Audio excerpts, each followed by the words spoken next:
Hello there, welcome to HFY Sci-Fi Galaxy, where humans face the unknown, outsmart the impossible, and turn every test into victory. So sit back and let the story begin. The training base smelled like rubber and sweat and old metal. It was not a pleasant smell, but the soldiers who used it every day had stopped noticing long ago.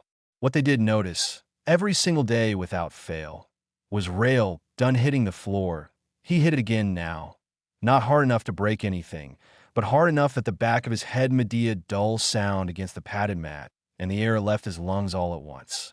Hell lay still for a moment, staring up at the long strip of yellow light running across the ceiling of the ship. Sergeant Bruta stood over him, massive arms folded across a chest that looked like it had been built out of boulders.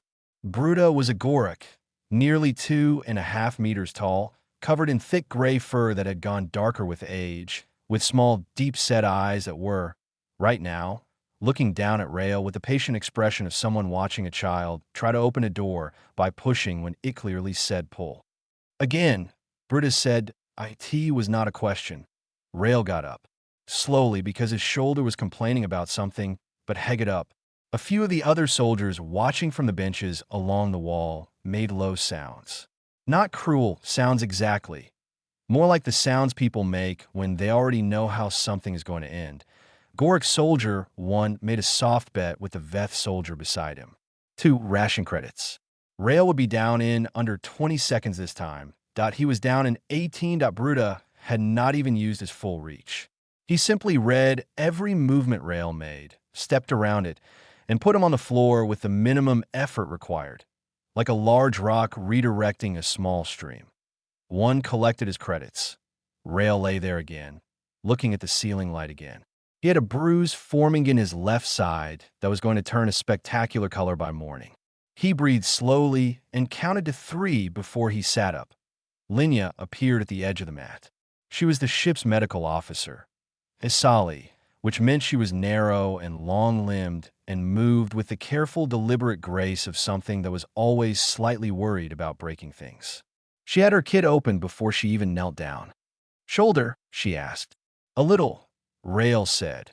She pressed 2 fingers along the joint with practiced efficiency, decided nothing was torn, and pressed a small adhesive patch against the skin anyway. It would help with swelling.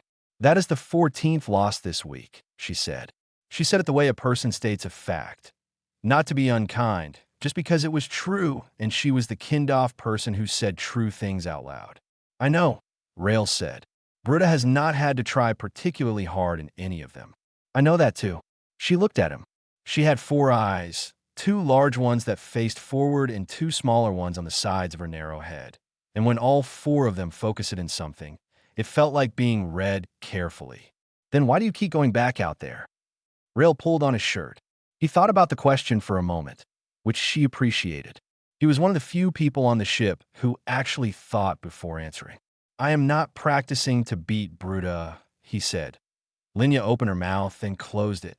She was not sure what to do with that answer, so she filed it away and said nothing else. Commander Orvith reviewed the combat fitness reports that evening in his quarters. He was a Veth, which meant 4 arms, a flat-scaled face, and a natural resting expression of someone permanently unimpressed. He scrolled through the scores with 2 of his hands while the other 2 held a warm cup of something that smelled faintly of minerals. Tea the bottom of the list, as usual. Done are human. Combat fitness score, 41 out of 100. Reaction speed, below average.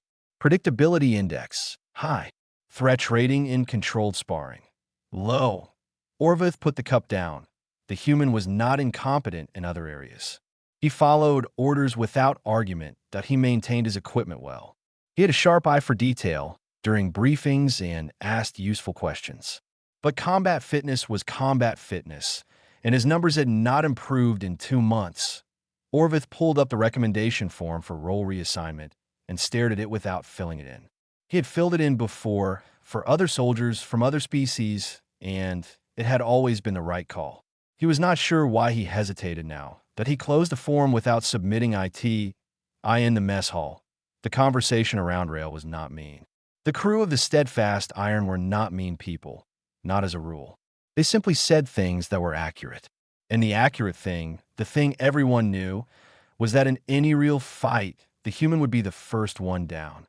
One said it casually over a meal one evening, not even looking at Rail when he said it, as if it was simply weather. When a shooting starts, stay behind me, human. You will last longer. Some others laughed. Rail did not seem bothered. He kept eating. He had a habit of eating slowly, which the Goric soldiers found faintly strange, since they ate the way they did most things, quickly and completely. Bruta, across the table, watched the human eat and said nothing. That night, the message came down from Fleet Command.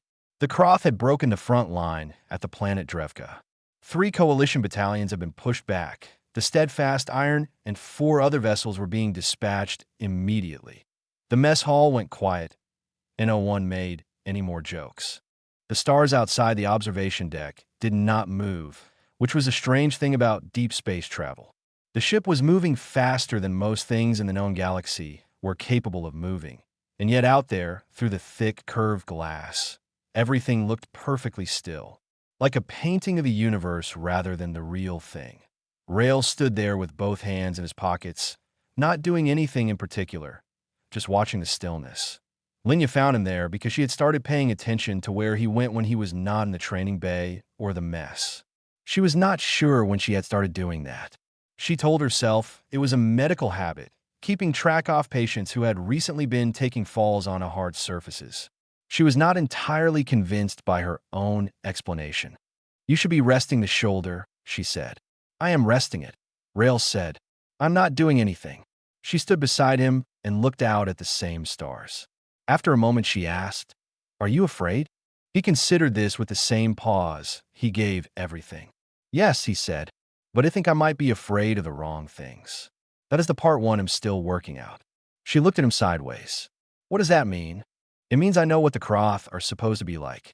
Fast, coordinated, very good at fighting people who fight back the expected way. He paused. I'm afraid that I'm going to freeze at the wrong moment or make a mistake that gets someone in our side killed. That is the fear I am watching. He was quiet for a beat. I'm not afraid of getting hit. Linya filed that answer next to the other one she had been carrying around since the training bay. She almost asked him then about where he had come from before the military, about why he moved the way he did, even when losing, with a kind of stillness in his body that was different from Brutus' stillness or one's stillness. Those were the stillness of predators at rest. Rails was something else. The stillness of something that had learned very early that moving at the wrong time was worse than not moving at all. But Bruta walked in before she could ask anything. The big Goric did not usually come to the observation deck.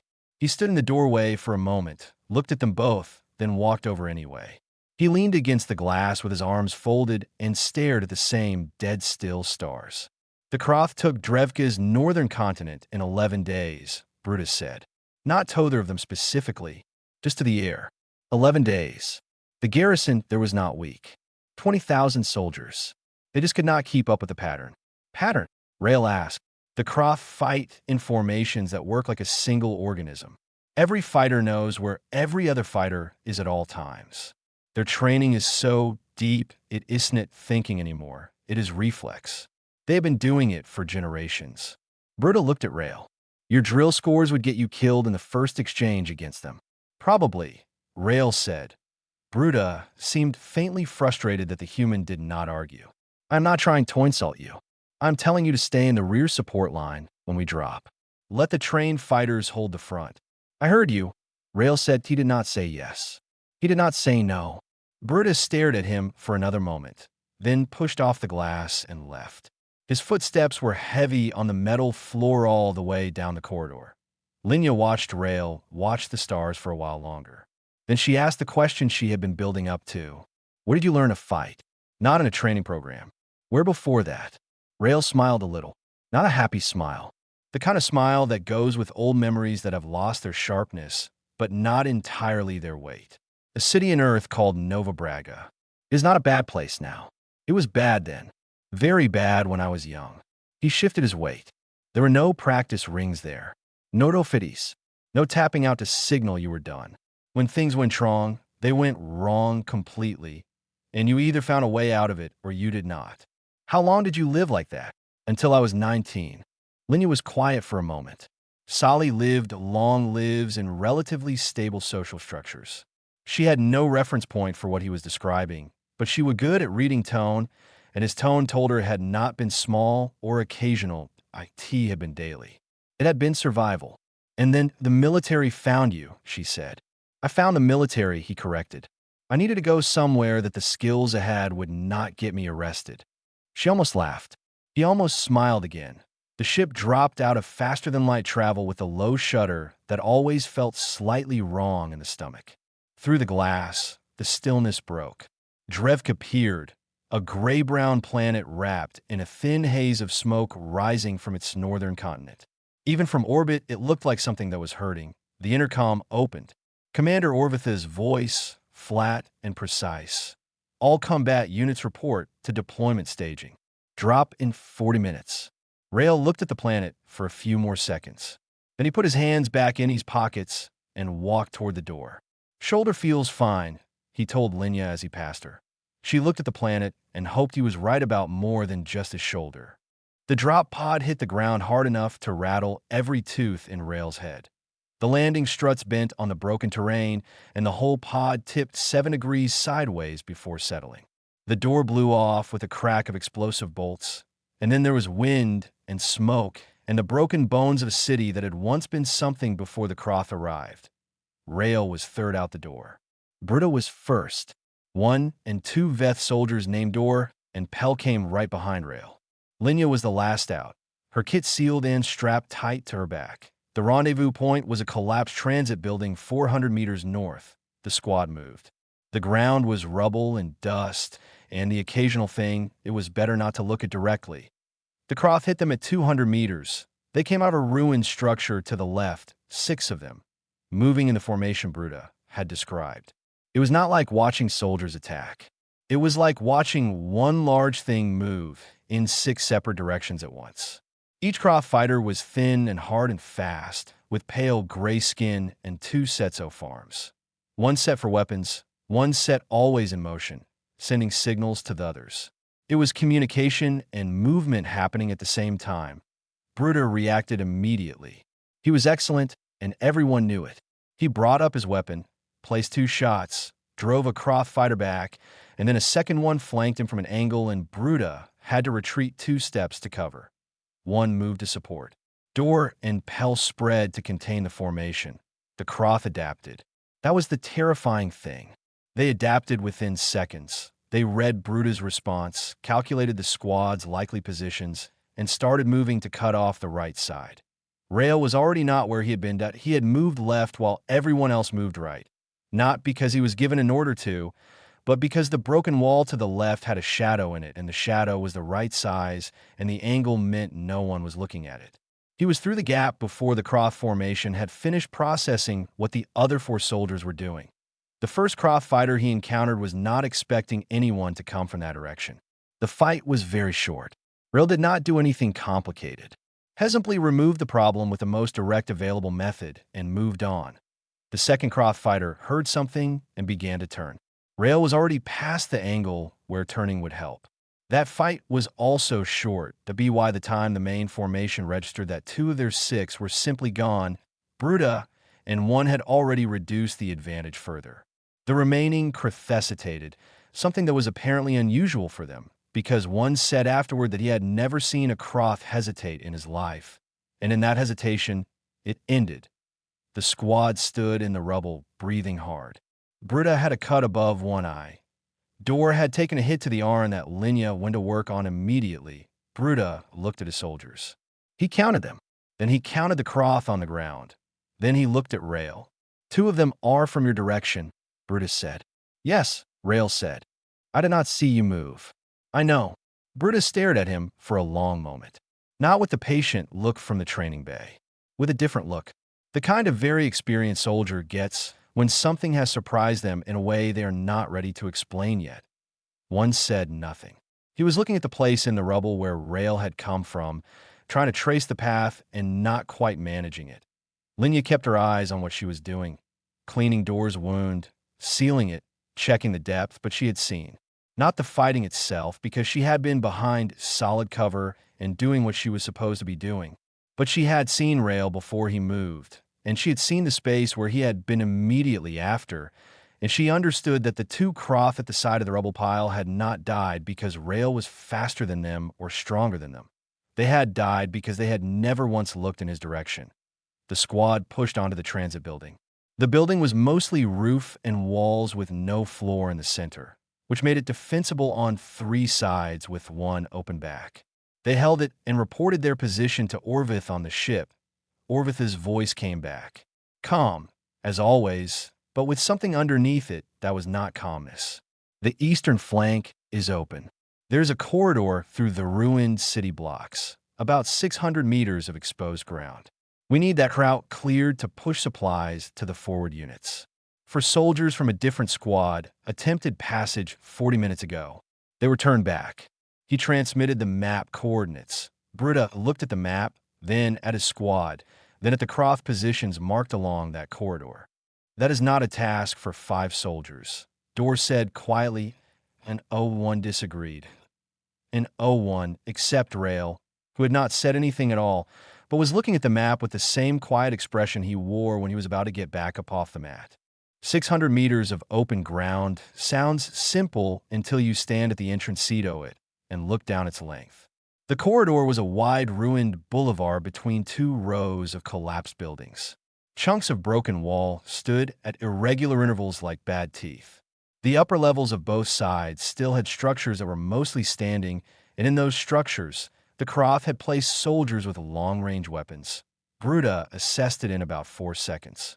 They have 3 elevated positions minimum. Maybe 5. Anything that moves in the open below will be visible from at least 2 of those positions at any time. Any time except, Rail said quietly, more to himself than anyone. Bruta heard it. Except what? Rail pointed. Not at the open ground, but the pattern of shadows thrown by the broken walls as the weak yellow sun of Drevka sat low into the west. The rubble broke the light into long shapes. Some of those shapes moved as a thin wind stirred dust. Some did not. If you tracked them across the full 600 meters, there were moments, short, specific, irregular moments, where a person who was in the right position would not be visible from 2 of the 3 known elevated points simultaneously. Not invisible. Just not the thing as snipers I would find first. Bruta looked at what Rail was pointing at for a long time. Then he said, that requires knowing exactly when to stop moving and when to go. A mistake in timing and you are seen. Yes, Rail said. You want to go first. It was not a question, but Rail answered it anyway. Someone has to. Bruta looked at Orvith's map, at the forward units waiting on the other side, at supply lines that could not move until this route was open. He looked at the 4 soldiers from the other squad who had tried this and come back without ever reaching the midpoint. That he looked at Rail. If you are shot, Bruta said carefully, I'm going to tell everyone on the ship that you were still the worst duelist I ever trained with. Fair, Rail said, and moved. He did not run. That was the first thing the squad noticed from their position at entrance. He walked, but in a way that was not quite walking, a low, slightly sideways movement that kept his profile small and kept his direction slightly unpredictable from above. He moved to the first piece of broken wall and stopped, completely still. For several seconds, nothing. One held his breath, then Rail moved again. A short distance, a turn, a stop behind a section off collapsed ceiling slab. From above, from the Croft positions, he had slipped between the 2 shadow lines at the exact moment both elevated snipers were covering the right half of the corridor rather than the left. He should not have known that. There was no way to know that from where he had started. He had calculated it from the shadow angles and the probable field of view, given window positions, he could see from the entrance. He had not explained this to squad because there was not enough time, and also because he was not entirely sure he could explain in words. It was the kind of thinking that happened below language, in a part of the mind that had been trained by years of moving through spaces where being seen first meant losing everything. It took him 19 minutes to move 600 meters. In that time, there were 2 cross sniper positions. Not 3. He found the first one at the 60-meter mark, a single shooter in a window gap, covering the center of the corridor. He came at the position from the building's side entrance, which the shooter had not thought to watch because everyone who attempted the corridor came through the corridor itself, not through the rubble in the flank. The position went quiet. The second one was at 340 meters. That one was harder. There was a moment, about 4 seconds long, where Rail was in a gap in cover with no clean approach and a partial sight line from above. He did not rush through it, he waited. He had found a piece of fallen pipe lying in the dust, and he rolled it forward with 1 foot so that it scraped across the ground about 2 meters to his right. The shooter looked at the sound. Rail moved through the gap. The second position went quiet. The squad followed his path 7 minutes later, moving through the corridor without a single shot fired against them. They came out the other side and found Rail sitting on a broken step, drinking from his water container. Brutus stood in front of him and said nothing for what felt like a full minute. The cut above his eye had dried. His expression was something Rail had never seen on him before. "You knew where they were looking," Bruta said finally. "I knew where they were probably looking," Rail said, "based on where I would have looked, and where I would not have. And the pipe. Old trick." Brutus sat down on the rubble next to him. Not because he was tired, because he needed a moment. "In the training bay," he said slowly, "you always move the same way. Every drill, every duel. Predictable, readable." Rail nodded. "Was that on purpose?" Rail looked at him. "In the training bay, everyone is watching. They watch where you come from, how you move, what you favor. So I gave them something to watch." He finished the water. "Out here, nobody is watching the right place. So I stopped giving them anything." Brutus said nothing for a long time after that. When Orvith received the report that the corridor had been cleared, he sat with it for a moment before forwarding it to Fleet Command. He added 1 line of his own at the bottom. "Human soldier rail done. Recommend observation for field commendation." He had not written anything like that for a soldier in 3 years. Word travels fast in a military unit, even in the middle of a war. By the time the squad came back from the corridor, the soldiers in the forward staging area already knew something had happened. They had been watching from their position and had seen the corridor go quiet, and then seen a squad walk through it without any fire coming down. That did not happen. That was not a thing that happened on Drevka. And yet it had. People looked at Rail differently in the staging area. Not the way they had looked at him on the ship. Quieter, more careful. The way you look at something when you are revising an opinion you held for a long time. Rail ate a field ration and did not seem to notice the looks. The Kroth had noticed something too. Their command structure on Drevka was not a simple hierarchy. It was a network, every unit connected to every other unit, information flowing in both directions at once. When 2 sniper positions went silent in sequence during a corridor approach, that information went up the network and came back down with a designation attached. Anomaly. Something was operating outside the expected parameters of coalition combat behavior. They sent the 9th unit to address it. The 9th unit was not regular Kroth infantry. There were 7 fighters who had been selected and trained beyond a standard formation doctrine. They were faster, they were quieter, and they were specifically trained to handle opponents who did not follow predictable patterns, which was rare because almost everyone followed predictable patterns once you learned how their species trained. They found the squad's position at dusk, when the light on Drevka went flat and gray, and the shadows that Rail used disappeared into a general dimness. Rail had moved them by then. Not because he had intelligence about the 9th unit. He had not. He had moved them because staying in any one place too long after completing an objective was the kind of thing that got people killed, and he had said so quietly to Bruta, and Bruta had believed him, and they had moved. The 9th unit found an empty building. The squad was in the building behind it. What followed was not a clean engagement. Nothing about it was clean. The 9th unit split into 3 groups of 2, with 1 commanding fighter moving free, and they came into the new building from 3 angles at once. Bruta and 1 met the first group at the ground level entrance. Dor and Pell held the second approach in the right side. The 3rd group came in from above, through a collapsed section off the upper floor. Rail was already up there. The 2 Kroth fighters who dropped through the floor gap landed in a space that should have been empty. The commanding intelligence of the 9th unit had mapped the building using known architecture patterns and standard tactical geometry. The collapsed section should logically have been avoided by any defender. It was a weak structure, a liability. No trained soldier would choose to defend from a falling floor. Rail had been there for 11 minutes. The two fighters landed and the situation resolved before the 9th Unit's commander below could receive the signal that something was wrong. The commander processed the silence where the signal should have been. This was the pause that mattered. It was less than 2 seconds long, but Bruto was already moving before it ended because he had been watching Rail long enough to know that silence in the wrong place meant the window was open, and Bruto was, for all the mockery he had given in the training bay, an exceptional soldier. The engagement lasted 4 minutes and ended completely. The squad sat in the dark building afterward, breathing. Dor had a long cut on her arm that was bleeding more than it should. Linya was already on it. One had a bruised rib from a hit he had taken at the entrance. Bruta had nothing.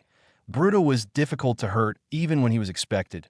Rail had a torn sleeve and a small gash on the back of his left hand. He did not seem to know about it until Linya pointed at it. "You went up there before they came," she said, wrapping the hand. "Yes. You knew they would come from above." "It was the angle I would have used," he said, "and it was the angle that looked like nobody would use it." She tied off the wrap and sat back. Around them, the building was quiet. Below, through the floor, Drevka was quiet too. The particular quiet that a battlefield gets when one side has lost a significant piece and needs time to understand what happened. "I want to ask you something," Linya said, and her voice was low, not quite clinical anymore. "In the training bay, when Bruta put you down, every day for 2 months." She looked at his face. "You were not trying, were you?" "Not fully." Rail thought about it honestly. "I was trying not to reveal anything." She stared at him. "In a practice fight, the only outcome is that someone learns your habits. The person who beats you learns your habits deeply. If Bruta knows everything about how I move, and Bruta is ever standing next to me in a real fight, and an enemy is watching Bruta to figure out what our side does, they see him. They see what it does. They do not see what I do, because what I do does not look like anything they have studied." He paused. "I was always the variable nobody watched. I kept it that way." Linya was quiet for a long time. Outside, on a coalition command ship in orbit, a message arrived from Admiral Doss. She had read Orvitha's report. She was coming to the surface personally. She had a question she needed to ask a human soldier who had, in 2 days on Drevka, done 3 things that her tactical models had classified as impossible. Admiral Doss was not a large person. She was a Varini, a humanoid species with pale, blue-gray skin and wide dark eyes that had evolved for low-light environments, which meant she looked perpetually calm even when she was not.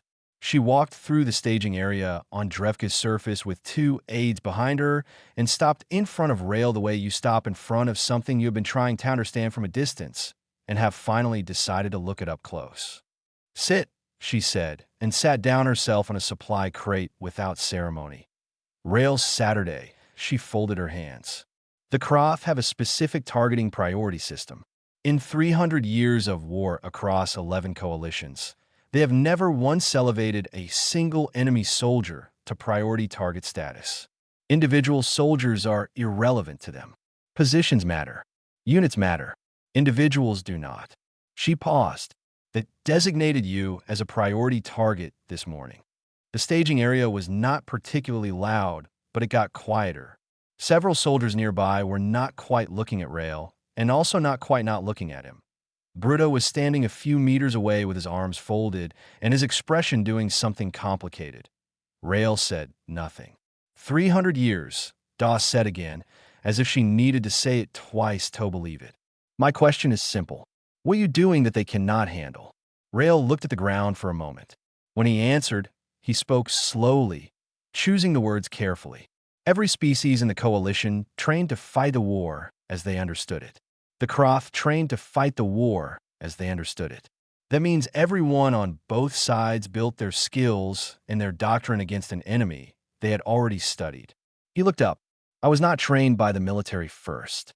I was trained by a place where there was no doctrine, no expected behavior, no standard form. By the time the military found me, I already had 11 years of learning how to deal with things that did not follow any rule I had been given, because there were no rules where I came from. Doss was quiet for a moment. So you fight outside their model? I fight outside everyone's model, including ours. He said it without pride, just as a fact. In a practice duel, that makes me easy to beat because the person across from me is working from system and I am not. And a system wins against nothing in a controlled space. But in a real fight against people who have never seen nothing before, he stopped. It confuses them. And confused is slow. And slow is the only thing I need. Doss looked at him for a long time. Then she looked at Bruta. Did you know any of this? She asked. No, Brutus said. He said it without embarrassment. I knew he was bad in there. I did not think to ask why. Doss stood up. She was already thinking about training programs, about how to extract whatever this was and put into doctrine about briefings and debriefs and reports. But she stopped that thinking and just said, the Kroth are pulling back from the northern sectors. They will regroup and they will come back with a response to what you're doing. When that happens, I want you to adapt. That is what I do, Rail said. She almost smiled. Good. The final push on Drevka came the next morning. The Kroth regrouped exactly as Doss had said, and they came back with a modified formation built to contain unpredictable behavior. More spacing between fighters' independent movement cells rather than the synchronized organism. They were adapting. They were good at adapting. But so was the squad. Bruta did not fight the way he had fought before. He had watched Rail for 3 days. He had not copied him. You cannot copy something that lived below the level of conscious instruction, but something had loosened in him. He left small gaps in his pattern that were not mistakes. He stopped being entirely predictable. One noticed and adjusted. Dor and Pell noticed and adjusted. The Kroth's new formation encountered a squad that was also not behaving as expected, and the confusion that resulted was enough. The northern line held. The southern push broke through by midday. By evening, the Kroth had pulled back from Drevka's surface entirely. The war on Drevka was over on the transport back up to the steadfast iron. Nobody said much. Winning felt in the immediate hours after happened, mostly like exhaustion and the low quiet relief of something that had been very tense, finally going slack point 3 days later. The training bay reopened. Bruta was the first one in. He set up the mat and stood in the center of it and looked at the door. After a while, Rail came in. He was wearing his training clothes, and his shoulder, finally fully healed, moved freely when he rolled it. They stood on opposite sides of the mat. Around the edges of the room, people were already gathering. One had told Dor, Dor had told Pell, Pell had told someone else. The word was that Bruta and the human were going to spar. Nobody wanted to miss it. They were expecting something different now, expecting that whatever had happened on Drevka would show itself here, in the ring, in the controlled space where everything could be measured.